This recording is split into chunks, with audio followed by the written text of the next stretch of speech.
जय हिंद फ्रेंड्स। आज मैं फिर से आप सबों के लिए लेकर आया हूं सामाजिक विज्ञान का संघवाद चैप्टर का अगला कंसेप्ट। तो आप हमारे साथ बने रहिए और देखिए मजे से इस कंसेप्ट को और समझिए पूरा सोशल साइंस आसान भाषा में। तो मैं आज इस वीडियो में चर्चा करने वाला हूं आप सबों के साथ देश के शासन व्यवस्था में उपस्थित सरकार की शक्तियों के बारे में। सरकार की शक्तियां जो है वो मुख्य रूप से 3 सूचियों में वर्णन किया गया है। उन्हीं 3 सूचियों के बारे में इस वीडियो में हम लोग आज पूरी तरह से जानकारी लेंगे और समझेंगे कि किन किन सरकार को किन किन सूचियों में उसको अधिकार दिया गया है, या हम बोल सकते हैं कि सरकार को किन किन विषयों पर कानून बनाने का अधिकार दिया गया है। तो आइए बने रहिए वीडियो में, हम लोग समझते हैं।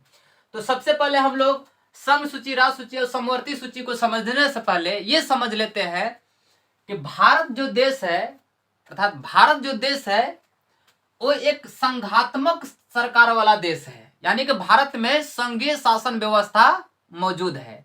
यानी कि भारत की सरकार ने किस व्यवस्था को लागू कर रखा है, कौन सा व्यवस्था को अपनाया है, तो वो है हमारा भारत देश का संघात्मक शासन व्यवस्था। और संघात्मक शासन व्यवस्था, एकात्मक शासन व्यवस्था क्या होता है, मैं इसका चर्चा पिछले वीडियो में कर चुका हूं। आप अगर उसको नहीं देखे हैं तो उसके बारे में आप जान लीजिए और उसके बाद इस वीडियो को देखिए, आपको हर एक कंसेप्ट पूरी आसानी भाषा में समझ में आएगी। तो आते हैं हम लोग, तो भारत में क्या है, भारत में संघात्मक सरकार की व्यवस्था है। और इसमें अगर हम लोग देखेंगे तो हमारे भारत देश में संघात्मक सरकार की व्यवस्था क्यों है, क्योंकि हमारे भारत देश में केंद्र सरकार को और राज्य सरकार को दोनों को अलग अलग शक्तियां प्राप्त है। अर्थात केंद्र को केंद्र लेवल पर अपनी प्रधानता है और राज्य को राज्य लेवल पर अपनी प्रधानता है। यानी कि दोनों सरकारों को अपने अपने क्षेत्र में अपने अपने स्थान पर अपना अपना महत्व है। इसमें दोनों में से कोई भी सरकार जो राज्य सरकार जो होती है वो किसी प्रकार से केंद्र सरकार पर निर्भर नहीं रहती है। इसीलिए जो है हमारा देश क्या है, संघात्मक सरकार के रूप में है। अब संघात्मक सरकार आप लोग समझ गए होंगे। अब हम लोग समझते हैं, अगर हम लोग संविधान के ढांचा को अगर स्ट्रक्चर को अगर ठीक से पढ़े तो हम पाएंगे कि भारत का संविधान में जो वर्णित किया गया है शासन व्यवस्था का, वो अगर हम लोग ठीक से पढ़ेंगे तो पाएंगे कि भारत जो है ना ठीक से एकात्मक, ना तो ठीक से संघात्मक सरकार वाला देश है और ना ठीक से एकात्मक सरकार वाला देश है। हम लोग कह सकते हैं संविधान के स्ट्रक्चर के अनुसार कि भारत एक क्या है, अर्ध संघात्मक शासन व्यवस्था वाला देश है।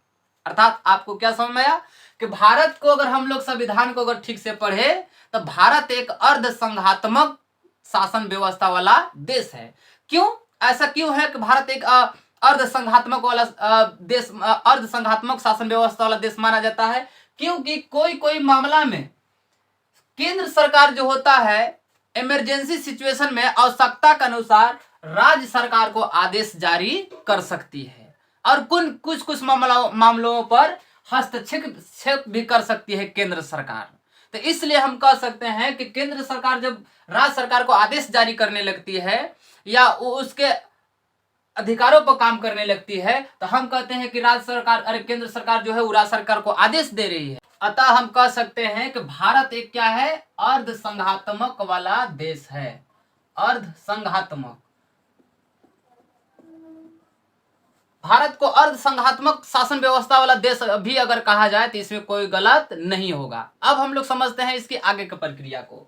अगर हम लोग बात करें भारत में तो हम लोग देखे थे कि संघात्मक शासन व्यवस्था था।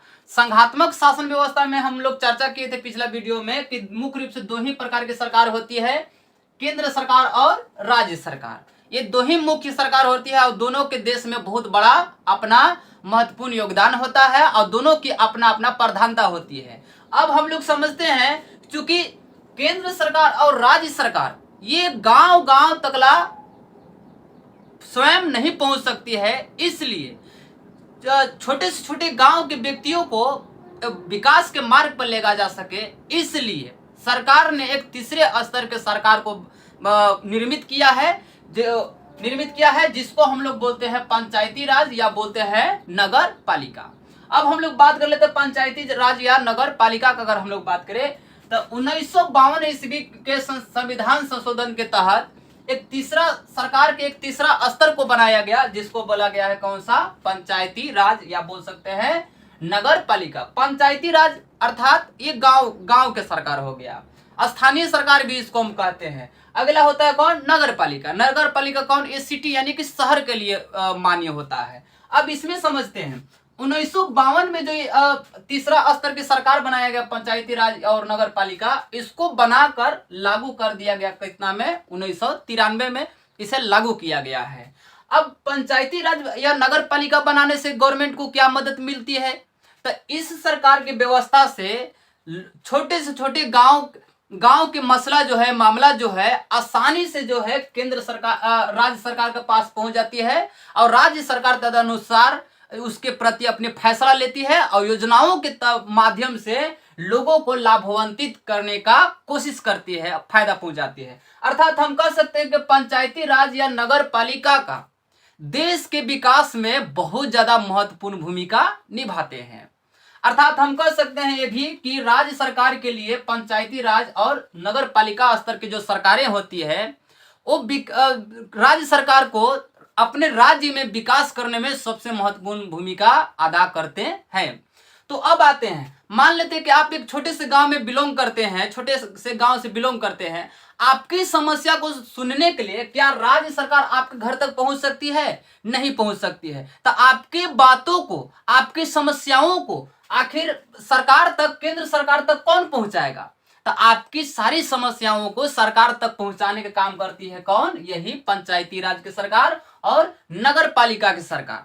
पंचायती राज की सरकार जो होता है हमारे ही समाज के लोग होते हैं और हमारे समाज में ही मौजूद होते हैं और वो हमारे सारी समस्याओं से पूरा का पूरा रूबरू होते हैं और हमारे समस्या को समझते हैं और उन्हीं समस्या को लेकर वो आगे की ओर जाते हैं और केंद्र सरकार तक उसको पहुंचाने का कार्य करते हैं। तो हम कह सकते हैं कि भारत के शासन व्यवस्था में देश का विकास या उन्नति करने में महत्वपूर्ण भूमिका पंचायती राज का भी है।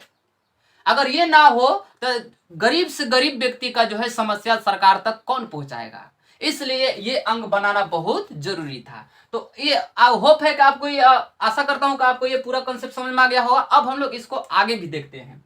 अगर हम त्रिस्तरीय सरकार और यदि अगर हम लोग भारत में अगर बात करें तो 1952 में जो तीसरा स्तर की सरकार बनाया गया उसके अनुसार भारत में त्रिस्तरीय सरकार का हो गया, निर्मित हो चुका है। यानी कि त्रिस्तरीय सरकार में क्या क्या अब आ गया? अब आ गया केंद्र सरकार, राज्य सरकार और स्थानीय सरकार, या उसको क्या बोल सकते हैं? नगर पालिका। तो इस तरह से हमारे भारत देश में संविधान का कुछ मॉडल है, विशेषता है और इस तरह से सरकारों की अपना अपना क्षेत्र है। अब हम लोग समझते हैं कि जो इसमें से जो मुख्य रूप से जो जिसकी प्रधानता है उसमें केंद्र सरकार और राज्य सरकार। तो केंद्र सरकार और राज्य सरकार इन सब के पास बहुमूल्य शक्तियां होती है। इन शक्तियों का वर्णन जो है कुछ केंद्र सरकार का शक्तियां कहां तक होती है, राज्य सरकार की शक्तियां कहां तक होती है, किन किन मामलों पर केंद्र सरकार कानून बना सकती है, किन किन मामलों पर राज्य सरकार कानून बना सकती है, इन सभी के शक्तियों को दिखाने के लिए, बताने के लिए आर्टिकल नंबर 246 के 7वें अनुसूची में केंद्र सरकार और राज्य सरकार के शक्तियों का वर्णन या विभाजन किया गया है। यानी कि केंद्र सरकार और राज्य सरकार के शक्तियों के बारे में आपको अगर पढ़ना है विशेष रूप से तो आप आर्टिकल नंबर 246 के 7वीं अनुसूची में जाकर इसके शक्तियों को विशेष रूप से पढ़ सकते हैं। फिलहाल हम भी इसमें आपको क्या करूंगा, बताऊंगा। तो अब समझते हैं। तो आर्टिकल नंबर 246 के 7वें अनुसूची के अनुसार केंद्र सरकार और राज्य सरकार के शक्तियों को क्या किया गया है, अपना अपना क्षेत्र में विभाजन किया गया है। अब हम लोग समझते हैं सरकार की शक्तियों के विभाजन के बारे में। तो अगर हम सरकार की शक्तियों के विभाजन के बारे में बात करें तो इनके शक्तियों का विभाजन 3 सूचियों में किया गया है, जिसमें पहला सूची है संघ सूची, राज्य सूची और तीसरा सूची होता है हमारा समवर्ती सूची। संघ सूची में जिन विषयों को रखा गया है उन पर कानून बनाने का अधिकार केवल और केवल सिर्फ होता है किसको? केंद्र सरकार को होता है। और राज्य सरकार में जो भी विषय आते हैं, जो भी मामला आता है, उस पर कानून बनाने का अधिकार केवल और केवल राज्य सरकार को दिया गया है। और समवर्ती सूची में वर्णित जो मामला है या विषय है, उस पर कानून बनाने का अधिकार जो है केंद्र सरकार का भी है और राज्य सरकार का भी है। जितना अधिकार केंद्र सरकार का होता है, उतना ही अधिकार राज्य सरकार का भी होता है। अर्थात कह सकते हैं कि ये दोनों मिलकर कानून बना सकते हैं। तो हम ऐसे विषयों की सूची को हम लोग क्या बोलते हैं? समवर्ती सूची। दरअसल समवर्ती सूची का जो मॉडल है वो लिया गया है कहां से? ऑस्ट्रेलिया के संविधान से। यानी कि ये जो समवर्ती सूची का मॉडल जो भारत में लिया गया, वो ऑस्ट्रेलिया के संविधान से लिया गया है। इसको ध्यान रखिएगा। कहां से? ऑस्ट्रेलिया। इसका जो है मॉडल ऑस्ट्रेलिया के संविधान से लिया गया है। अब हम लोग विशेष चर्चा कर लेते हैं कि संघ सूची, राज्य सूची और समवर्ती सूची में कुल कितने विषय आते हैं और कौन कौन आते हैं, तो समझते हैं। अगर हम लोग बात करें किसका? अगर संघ सूची का, तो संघ सूची में अगर हम कुल विषय का अगर हम लोग बात करें, कुल विषय, तो संघ सूची में कुल विषय 97। कुल विषय कितना है? 97 है। ध्यान रखिएगा कि ये जो कुल विषय 97 है, ये संविधान, भारत का संविधान जब लागू हो रहा था, ये उस समय की बात है। लेकिन अभी अगर वर्तमान में अगर हम लोग बात करें कि संघ सूची में कितने विषय आते हैं, तो वर्तमान में यहाँ पर विषयों की संख्या बढ़ाकर कर दिया गया है वर्तमान में 100, यानी कि 100 विषय। अब जो है संघ सूची में 100 विषय शामिल किया जा चुका है संविधान संशोधन के बाद। अब यानी कि विषय हम लोग के पास वर्तमान में कितना है जी? वर्तमान में अभी कुल विषय कितने हैं? 100 है संघ सूची में। वहीं पर अगर हम लोग बात करें किसका? राज्य सूची का, तो राज्य सूची में अगर हम विषयों को अगर हम लोग बात करें, तो राज्य सूची में कुल विषय संविधान लागू होने के समय था 66। लेकिन वर्तमान में इसकी विषयों को घटाकर वर्तमान में इसकी विषयों को घटा दिया गया है और कर दिया गया है कितना? 61। तो वर्तमान में राज्य सूची में कितने विषयों का वर्णन है? 61 विषयों का वर्णन है। अगर वहीं पर अगर हम लोग चलते हैं किसके लिए? समवर्ती सूची के लिए अगर चलते हैं, तो समवर्ती सूची में कुल कितने विषय हैं? तो समवर्ती सूची में कुल 47 विषय। ध्यान रखिएगा कि ये सारा जो विषय मैं लिख रहा हूं, वो पहले मैं लिख रहा हूं जब संविधान लागू हुआ था, उस समय का विषय मैं लिख रहा हूं, फिर बाद में मैं वर्तमान का लिख रहा हूं। तो समवर्ती सूची में भी संविधान लागू होते समय कितने विषय थे? 47 विषय थे। अब इसमें जो है कुछ विषयों को क्या कर दिया गया? बढ़ा दिया गया है। और इसकी जनसंख्या, इसकी विषय अभी है वर्तमान में इसका विषय टोटल है 52। कुल 52 विषय अभी कर दिया गया है बढ़ाकर। तो आशा करता हूं मैं कि आपको ये पूरी तरह से समझ में आ रहा होगा। मैं इसके आगे कंसेप्ट को समझाता हूं। अब संघ सूची में कौन कौन से विषय को रखे गए हैं?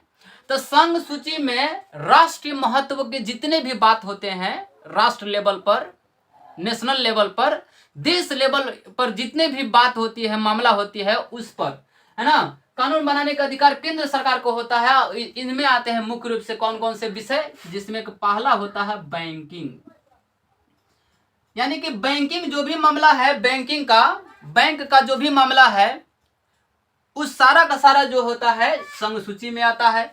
बैंकिंग के साथ साथ मुद्रा प्रणाली भी संघ सूची का ही विषय है। उसके साथ साथ विदेश नीति, विदेशों के साथ कैसा संबंध रखना है, कैसा संबंध नहीं रखना है, कौन सा विदेशों से हमें क्या लाना है, क्या देना है, उस सारी प्रक्रियाओं का नियंत्रण जो है या विषय जो है किसमें रखा गया? संघ सूची में रखा गया है। उसके साथ साथ जो है प्रतिरक्षा, जैसे कि प्रतिरक्षा में मतलब सीमा बल, सैन्य बल, आर्मी बोल सकते हैं। इन सभी पर भी कंट्रोल किसका होता है? केंद्र सरकार का ही होता है। अतः हम कह सकते हैं कि भी कौन सा सूची का विषय है? संघ सूची का ही विषय है। इसके साथ साथ प्रतिरक्षा के साथ साथ इसमें आता है नागरिकता। क्या आता है? नागरिकता। आप सुने होंगे कि हमें जो है भारत की नागरिकता प्राप्त हुआ, या कोई विदेशी लोग जब आता है है ना, तो उसे जो है नागरिकता हासिल करने के लिए कई गो प्रोसेसिंग करना पड़ता है, या अब इस पर विदेशी लोग जो है नागरिकता भारत में उसको मिलेगा कि नहीं मिलेगा, इस सारे विषयों पर चर्चा वगैरह करने का जो है अधिकार सिर्फ केवल है केंद्र सरकार को प्राप्त है। अब उसके बाद नागरिकता के साथ साथ इसमें और कौन से मामला को रखा गया है, तो इसमें अब मामला को रखा गया है संचार। इसमें संचार व्यवस्था को भी क्या किया गया है, शामिल किया गया है। इस तरह से हम देख सकते हैं कि इसमें कुछ मामला है। इसके साथ साथ एक और मामला इसमें रख सकते हैं आप, रेलवे का भी मामला जो होता है, विषय जो होता है, वो किस में रखा गया है, संघ सूची में रखा गया है। तो बैंकिंग, मुद्रा, विदेश मामला, प्रतिरक्षा, नागरिकता, संचार, रेलवे आदि इन सभी विषयों पर कानून बनाने का मुख्य रूप से अधिकार किसको प्राप्त है, केंद्र सरकार को। और इसी केंद्र सरकार के शक्तियों को जो सूची में रखा गया उसको संघ सूची। समझ में आ गया होगा। अब आगे हम लोग समझते हैं। अगर हम लोग बात करें राज्य सूची के शक्तियों का, तो इसमें कौन कौन से विषय आते हैं, तो इसको देखें। इसमें सबसे आता है पुलिस बल, यानी कि पुलिस जो है वो किसके कंट्रोल में पूरी तरह से होते हैं, वो होते हैं राज्य सरकार के कंट्रोल में होते हैं। पुलिस पर पूरा कंट्रोल राज्य सरकार का होता है। तो जाहिर सी बात है कि जेल के प्रक्रिया पर भी किसका कंट्रोल होगा, राज्य सरकार का ही होगा। इसके साथ साथ जो है व्यापार,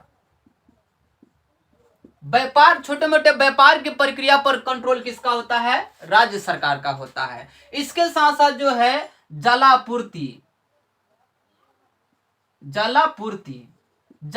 की समस्याओं पर, विषयों पर भी चर्चा करने का किसका अधिकार होता है, राज्य सरकार का होता है। इसके साथ साथ और इसमें कौन कौन से विषय आ सकते हैं, तो उसको हम लोग यहाँ पर भी लिख दे रहा हूं मैं। इसमें और भी विषय शामिल है जिसको हम लोग क्या बोल सकते हैं, सिंचाई बोल दीजिए, सिंचाई की व्यवस्था मामला। इसके साथ साथ कृषि से संबंधित मामला।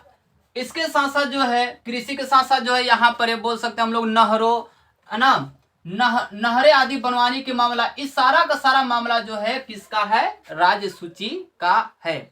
तो इस तरह से कुछ विशेष विषय हैं जो राज्य सूची में रखे गए हैं। अब हम लोग बात करते हैं समवर्ती सूची में। अगर हम समवर्ती सूची का अगर हम लोग विषय का अगर बात करें तो सबसे पहला हम बोल सकते हैं पारिवारिक मसला, पारिवारिक झमेला या पारिवारिक मामला को किसमें रखा जाता है, समवर्ती सूची में। यानी कि पारिवारिक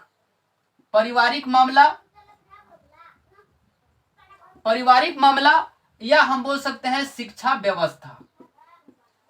व्यवस्था। पारिवारिक मामला पर केंद्र सरकार भी अपना कानून बनाती है और राज्य सरकार भी अपना कानून बना सकती है। उसी तरह से शिक्षा प्रणाली पर केंद्र सरकार और राज्य सरकार इन दोनों को जो है कानून बनाने का अधिकार प्राप्त है। इसके साथ साथ जो है इसमें आता है गोद लेना। इसके साथ साथ हमारा इसमें मामला आता है विवाह मामला, यानी कि परिवार से संबंधित जितना भी मामला वो सब इसमें रख दीजिए आप, विवाह मामला हो गया। तो इस सारी प्रक्रियाओं को या हम बोल सकते हैं वन यानी कि जंगल आदि, इस सभी मामलाओं पर कानून बनाने का अधिकार केंद्र सरकार और राज्य सरकार दोनों सरकार को प्राप्त है। तो आशा करता हूं कि आपको संघ सूची, राज्य सूची और समवर्ती सूची में विषय और कौन कौन से विषय हैं, किन पर किसको कानून बनाने का अधिकार है, समझ में आ गया होगा। अब एक लास्ट चीज इसमें हम लोग समझ लेते हैं कि समवर्ती सूची में जो विषय आते हैं उस पर केंद्र सरकार और राज्य सरकार इन दोनों सरकार को कानून बनाने का अधिकार जरूर दिया गया है। लेकिन अगर कभी कभी केंद्र सरकार और राज्य सरकार के अगर बीच अगर किसी मामला को लेकर अगर टकराव उत्पन्न होता है, किसी मामला पर अगर दोनों अगर टकरते हैं केंद्र सरकार और राज्य सरकार, तो उसमें जो है केंद्र सरकार के फैसला को सर्वमान्य दिया जाएगा। यानी कि अगर किसी मामला पर अगर दोनों राज्य अगर आपस में टकराव कर लेते हैं तो उसमें केंद्र सरकार जो फैसला लेगी उसकी मान्यता का हो जाएगी, प्राप्त हो जाएगी। तो आशा करते हैं कि आपको संघ सूची, राज्य सूची और समवर्ती सूची आपको आसानी से समझ में आ गया होगा। आप वीडियो में बने रहिए, आपके लिए मैं अगला एक और वीडियो लेकर आऊंगा। इसी तरह से आपको सामाजिक विज्ञान का हर एक कंसेप्ट में समझाऊंगा। धन्यवाद।